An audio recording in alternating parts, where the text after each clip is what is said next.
Շատերը սա անվանում են կանացի ինտուիցիա կամ նույնիսկ մոգություն, սակայն իրականում գործ ունենք դաժան կենսաբանական ճշմարտության հետ։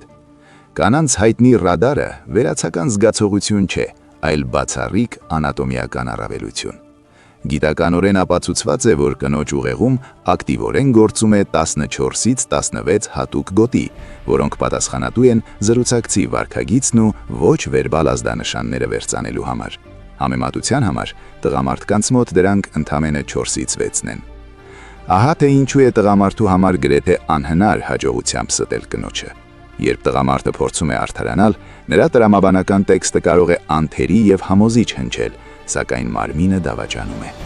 Դեմքի մկանի միլիվայրկյանական ձգումը, հայացքի ակնթարթային շեղումը կամ ձայնի տոնայնության աննշան անկումը, այս միկրոազդանշանները կնոջ համար աղաղակող ապացույցներ են, որոնք սովորական տղամարդ զրուցակիցը երբեք չէր նկատի։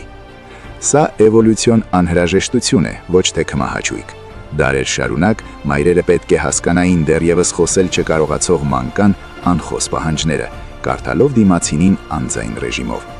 Արդյունքում կնոջ ուղեղը սովորել է անտեսել ականջի լսածը եւ վստահել միայն աչքի տեսածին։ Կինը չի կասկածում, նա պարզապես տեսնում է։ Նրա ուղեղը բազմաշերտ ընկալման շնորհիվ ֆիքսում է բառերի եւ մարմնի շարժումների միջև եղած թաքնված հակասությունը, որը տղամարդու տրամաբանության համար մնում է անտեսանելի։ Ուղղակի սա այն ընկերոջդ, ով դեռ միամտորեն կարծում է, թե կարող է խաբել կնոջը։